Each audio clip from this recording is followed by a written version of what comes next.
Éphésiens au chapitre 1er, les versets 11 à 12. Parole du Seigneur.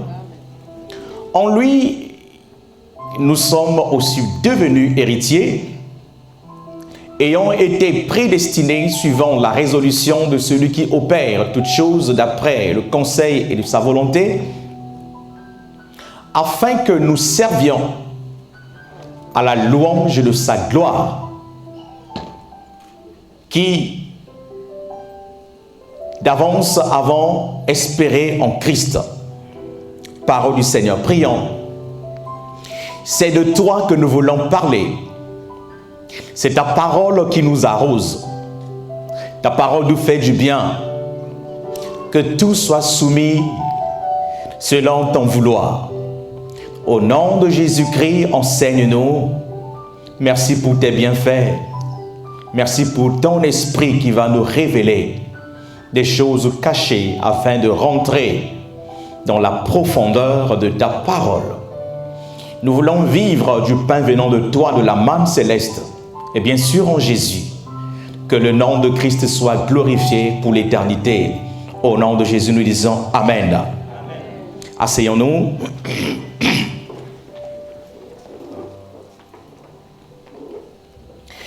Si je peux me permettre de donner un sous-thème ou un thème à ce message, et cela est simple, c'est l'Église, héritage de Dieu.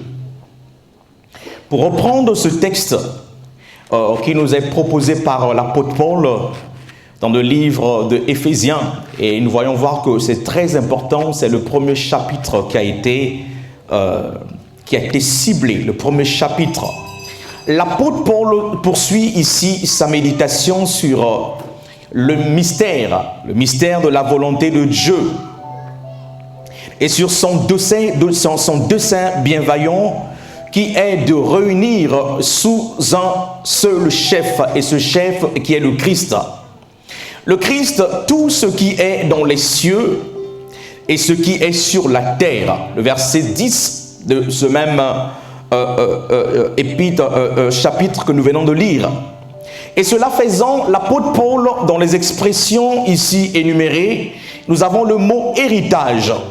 Et quand nous introduisons dans le Nouveau Testament le mot héritage, loin de trouver la définition du point de vue juridique, le mot héritage par rapport à notre richesse biblique, voyons voir le grec, est ici énuméré comme le mot kléros.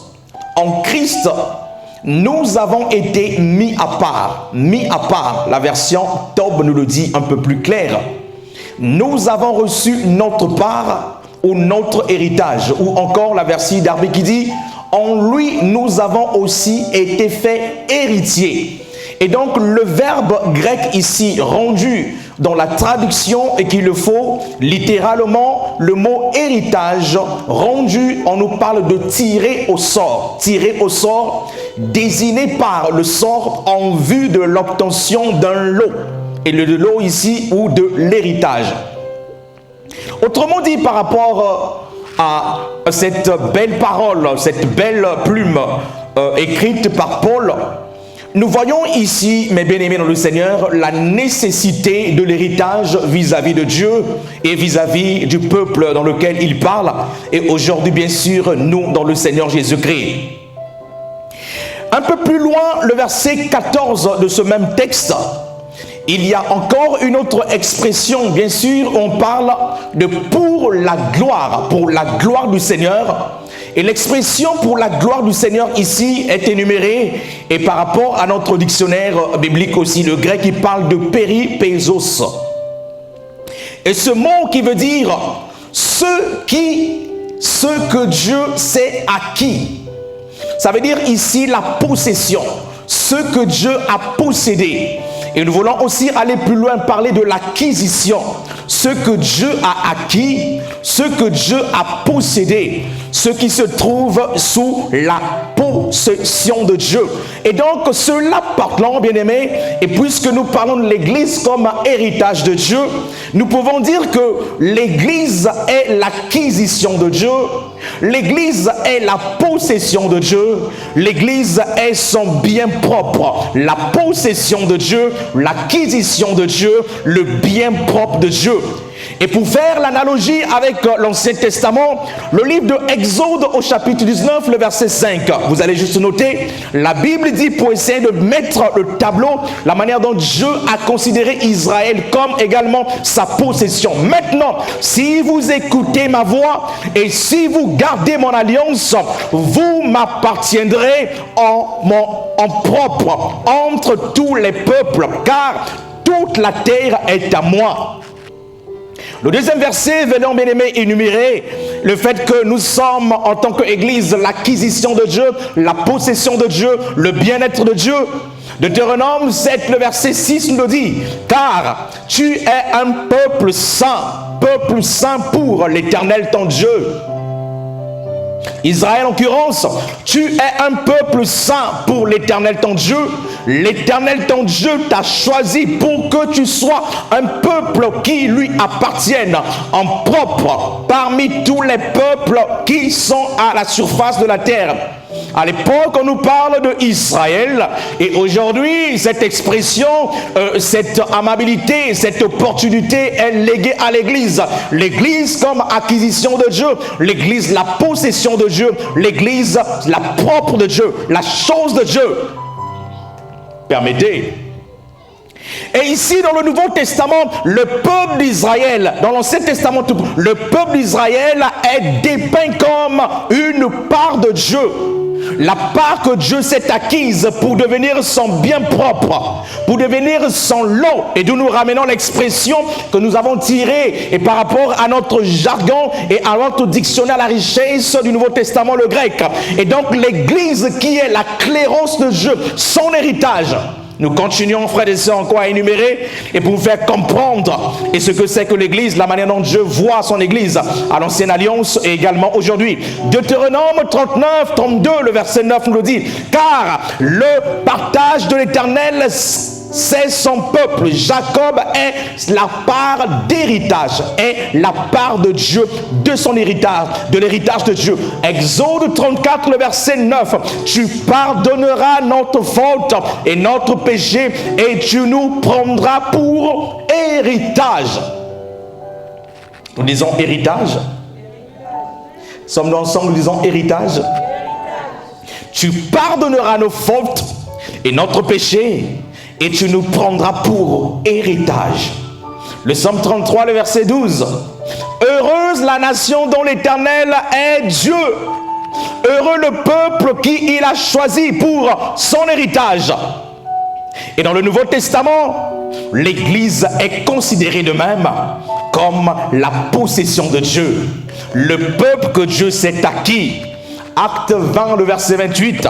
Prenez donc garde à vous-même et à tout le troupeau au sein duquel le Saint-Esprit vous a établi évêque pour faire paître l'Église de Dieu qui s'est acquise par son propre sang. L'Église que Dieu s'est acquise par son propre sang. Et 1 Pierre au chapitre 2, le verset 9. Vous, par contre, vous êtes une race des élus, un sacerdoce royal, une nation sainte, un peuple racheté, afin d'annoncer les vertus de celui qui vous appelez des ténèbres à quoi? À son admirable, à quoi? À son admirable lumière. Gloire à Jésus, merci. À son admirable lumière. Je reprends ce verset dans 1 Pierre, chapitre 2, le verset 9. Vous, par contre, vous êtes une race des élus, un sacerdoce royal, une nation sainte, un peuple racheté, afin d'annoncer les vertus de celui qui vous a appelé des ténèbres à son admirable lumière. L'Église est donc le lot de Dieu, son héritage. C'est le lot de Dieu, c'est son héritage. Et nous voyons au travers également ce passage que l'Église est un peuple racheté de Dieu, de sorte que nous lui appartenons vraiment et que nous sommes le peuple dont il est le berger et le troupeau que sa main conduit. L'Église est la propriété de Dieu. Permettez que je me répète. C'est là, frères et sœurs, ce qui est important et capital. L'Église est la nouvelle humanité. C'est la nouvelle société et qui se définit par des relations d'alliance avec le Père, avec Dieu et avec le Christ. L'Église, il existe un grand lien entre l'Église et le Créateur et le Sauveur. Une relation bien sûr d'alliance, c'est-à-dire une relation d'appartenance réciproque et qui est exprimée et dans la Bible. Je serai votre Dieu et vous serez mon peuple. Exode 6, 7. Et Jérémie 11, 4 le dit également. Ézéchiel 36, 28 l'annonce également. Et Apocalypse 21, 7. Je serai votre Dieu et vous serez mon peuple. Et cela nous conduit, frères et sœurs, à dégager la plus grande problématique, et voilà très importante et capitale, comme quoi, réellement, sur ces fondements, nous sommes le peuple de Dieu. Nous sommes l'héritage de Dieu. Nous sommes un peuple sur qui Dieu compte. Nous sommes les représentants de Dieu sur terre. Et pour aller plus loin, nous sommes l'épouse de Christ. Le Christ a un regard fixé sur son épouse. Et dans ce regard, il y a une grande et une forte jalousie. Et en même temps, le fait de prendre soin de son église. Frères et sœurs, je voudrais dire à quelqu'un aujourd'hui, nous ne sommes pas une simple congrégation. Nous ne sommes pas une simple communauté. Nous sommes grands. Je le redis, nous sommes grands. Nous sommes puissants. Nous sommes une puissance. Nous sommes une puissance. L'Église est une puissance. Ne limite pas l'Église à celui que tu vois à côté de toi. Ne limite pas l'Église à ton pasteur. Ne limite pas l'Église, frères et sœurs, à vos diacres. Ne limite pas l'Église aux chantres. L'Église est grande. L'Église est puissante. L'Église est une grande armée. L'Église est une université. Je compte sur l'Église. C'est le champ par lequel Dieu veut utiliser. C'est la voie par laquelle Dieu passe afin de faire régner sa gloire, afin de faire régner sa puissance et sa magnificence. Raison pour laquelle, quand on rentre dans cette grande famille appelée Église, une fois été visité par l'amour du Père, par la joie du Père, par l'approbation du Père, frères et sœurs, il y a des gens depuis votre naissance qui ne sont pas de votre race, de vos origines, mais quand vous les voyez exactement, vous sentez les battements de cœur que celui-ci, celle-ci, c'est mon frère, c'est ma soeur. Qu'il soit jaune, qu'il soit rouge, qu'il soit noir, qu'il soit blanc, qu'il soit africain, qu'il soit bien, qu'il soit européen, qu'il soit américain, c'est ton frère. En le voyant, ton cœur bat. Ton cœur bat, ton cœur bouge. Tu as envie de le saluer, tu as envie de l'embrasser, tu as envie de le partager, tu as envie de faire du bien. C'est ton frère. Et donc cette église en tant qu'héritage, et frères et sœurs, parlons ici l'héritage, le fait que nous sommes l'héritage de Dieu également, il a déposé l'héritage en nous, en disant ceci, vous êtes des co-héritiers avec Christ. L'héritage de Dieu, il a imbibé cela, il a imprimé cela en nous, l'amour de Jésus. Raison pour laquelle je peux dire à quelqu'un aujourd'hui, tu peux prendre tes valises aujourd'hui, décider d'aller en Chine, mais il suffit que tu te renseignes Est-ce qu'il y a mes bien-aimés ici, chrétiens, église? Et tu verras, bien-aimé, cette église, sans distinction de couleur. Le chinois viendra te parler, même si tu ne parles pas chinois, mais l'amour qu'il va dégager, tu comprendras le chinois. Son sourire, tu comprendras le chinois. Sa manière de te voir, tu vas comprendre le chinois. Et nous avons un langage universel, c'est Alléluia. Même si tu ne parles pas chinois ni anglais, mais il suffit de vous converser en Alléluia, vous aurez tout pris, tout compris. Il y a le langage le plus simple. Ne parle pas anglais, ce n'est pas un problème. Ne parle pas javanais, ce n'est pas un problème. Ne parle pas chinois, ce n'est pas un problème. Mais le jour que tu croiseras les Chinois, il suffit de dire Alléluia. Tu lui montres la Bible. Ça veut dire que non, tu veux la Bible. Alléluia. Tu lui montres la tasse de café. Ça veut dire que est-ce que tu veux le café? Le langage d'Alléluia. Parce que ça se libère avec amour. Et le lendemain, tu prends tes bagages, tu te rends aux États-Unis, tu te rends en Martinique, tu te rends en Guadeloupe, tu vas en Afrique, tu vas ceci. Le langage de Alléluia, avec l'amour et les vibrations venant du Seigneur Jésus-Christ, tu seras capable de parler de Dieu.